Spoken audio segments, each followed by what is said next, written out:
Hello दोस्तों, rooftop goat farm पर आप सभी का स्वागत है। इस प्लेटफॉर्म के ज़रिए हमारी ये कोशिश है कि बकरी पालक भाइयों तक बकरी पालन की सही, सटीक और साइंटिफिक ट्रेनिंग निःशुल्क पहुंचाई जाए, जिससे हमारे बकरी पालक भाई को कम समय में अधिक लाभ हो सके। हम अपने बकरी पालक भाइयों तक वो सारी जानकारियाँ पहुँचाना चाहते हैं जिसका हमने अपनी गोट फार्मिंग जर्नी में खुद प्रैक्टिकल किया है, उसके रिजल्ट को सही और सटीक पाया है। निशुल्क बकरी पालन ट्रेनिंग सीरीज को जारी रखते हुए इस वीडियो में हम जानेंगे व्यावसायिक बकरी पालन में बकरियों को या बकरों को किस उम्र में क्रॉस कराना चाहिए, जिससे बकरियों से मिलने वाला प्रोडक्शन भी बढ़े, हमें स्वस्थ बच्चे मिलें और हमारी बकरियों की भी हेल्थ मेंटेन रहे। किसी भी बिजनेस में टिके रहने के लिए हमें उस बिजनेस के पिलर को मजबूत करना पड़ता है जिसके ऊपर बिजनेस टिका हो। जैसे कि प्रोडक्शन बिजनेस में फैक्ट्रियों में लगी हुई मशीनों को प्रॉपर केयर एंड मेंटेनेंस देना पड़ता है, जिससे कि हमें लॉन्ग टर्म प्रोडक्शन मिलती रहे। ठीक इसी तरह व्यावसायिक बकरी पालन में भी बकरियों को सही समय पर क्रॉस करा के हम न सिर्फ उनसे स्वस्थ बच्चे लेते हैं बल्कि उनकी हेल्थ भी मेंटेन रहती है, जिससे वो हमें लॉन्ग टर्म तक प्रोडक्शन देती रहती हैं।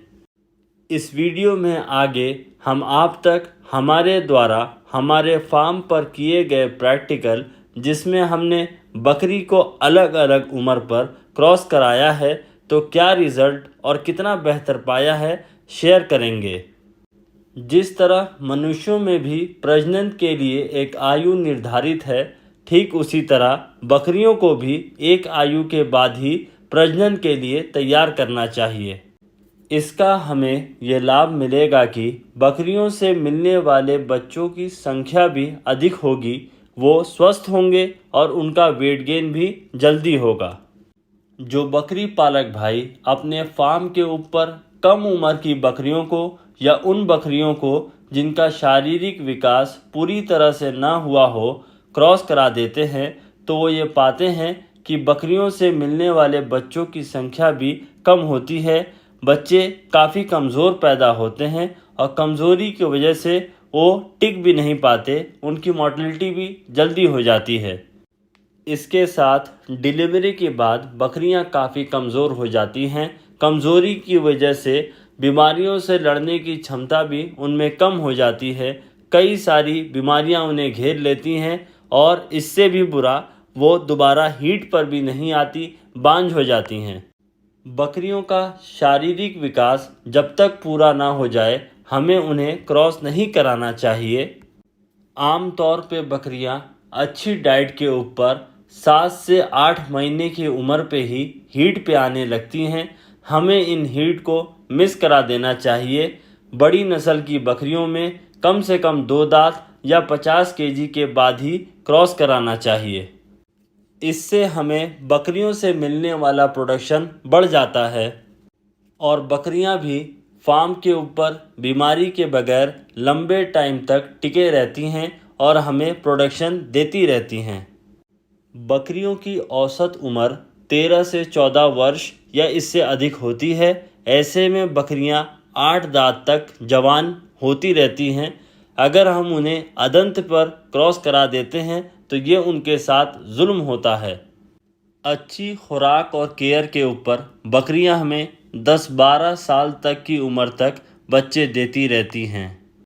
गोट फार्मिंग में बकरियों के साथ साथ ब्रीडर की भी एज को हमें ध्यान में रखना चाहिए। कई बार नए बकरी पालक भाई से ये भूल हो जाती है कि वो कम उम्र के ब्रीडर का या ऐसे ब्रीडर का चयन कर लेता है जिसका शारीरिक विकास पूरी तरह से ना हुआ हो। ऐसे ब्रीडर का स्पर्म मैच्योर नहीं होता। जिन बकरियों को ये ब्रीडर क्रॉस करते हैं वो बकरियां ठहरती नहीं, अगर ठहर भी जाएं तो काफ़ी कमज़ोर बच्चे डिलीवर करती हैं। इन बच्चों का वेट गेन भी प्रॉपर नहीं होता। जैसे जैसे ब्रीडर की उम्र बढ़ती जाती है वैसे ही उसकी स्पर्म क्वालिटी भी इम्प्रूव होती रहती है। एक मैच्योर ब्रीडर का स्पर्म भी मैच्योर होगा, वो जिस बकरी को क्रॉस करेगा वो ठहरेगी भी। अच्छी क्वालिटी के, अच्छी ब्लड लाइन के बच्चे आपके फार्म पर मिलेंगे। बकरी पालन में एक अच्छे ब्रीडर का क्या महत्व है, ये हमारे चैनल पे वीडियो अवेलेबल है। एक अच्छे ब्रीडर का चयन करके हम बकरी पालन में बुलंदियों तक जा सकते हैं। हमने अपने फार्म के ऊपर ये प्रैक्टिकल किया। एक मेल और फीमेल का चयन करके उनको अलग अलग उम्र के ऊपर क्रॉस करा के उनके रिज़ल्ट को नोटिस किया कि हमें क्या चेंज या क्या प्रोग्रेस नज़र आ रही है।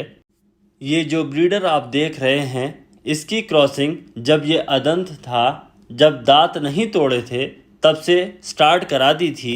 ब्रीडर के साथ क्रॉसिंग के लिए हमने इस फीमेल का चयन किया था। ये भी अदंत थी, दांत नहीं लगाए थे, बॉडी वेट लगभग 50 kg था। इस ब्रीडिंग पेयर की क्रॉसिंग के बाद जो रिज़ल्ट मिला वो आपके सामने है। फीमेल ने सिंगल बच्चा डिलीवर किया। बकरी को हम हाई एनर्जी फीड पे रखते थे क्योंकि बकरी को अपना शारीरिक विकास भी करना था, बच्चे का दूध भी पूरा करना था और अगली क्रॉसिंग के लिए तैयार भी होना था। अगली क्रॉसिंग के बाद हमें 2 स्वस्थ बच्चे बकरी से प्राप्त हुए। इस वक्त ब्रीडर और बकरी की एज 4 दांत हो चुकी थी। इस बार बकरी का दूध भी बढ़ गया था और बच्चे भी हमें हेल्दी और तगड़े मिले। हमने बकरी को और ब्रीडर को तीसरी बार 6 दांत के आसपास क्रॉस कराया। हमें जो बच्चे मिले वो पहले से ज़्यादा तगड़े, अच्छे बोन स्ट्रक्चर वाले और जल्दी वेट गेन लेने वाले मिले। बकरी का दूध भी हर बार से ज़्यादा हमें मिला। इस तरह हमने अपने प्रैक्टिकल से पाया कि जितना ब्रीडिंग पेयर मैच्योर होता जाएगा उतने ही तंदुरुस्त और हेल्दी बच्चे हमें अपने फार्म के ऊपर मिलेंगे। हमें आशा है कि बकरी पालन की सही और प्रैक्टिकल ट्रेनिंग आप तक पहुंचाने की कोशिश से आप लोग संतुष्ट होंगे। हमारे चैनल को सब्सक्राइब करें जिससे हम आप तक बकरी पालन की सही, सटीक और साइंटिफिक ट्रेनिंग आगे पहुंचाते रहें। हमारे चैनल को बकरी पालक भाइयों तक शेयर भी करें। Thanks for watching. Please like, share and comment.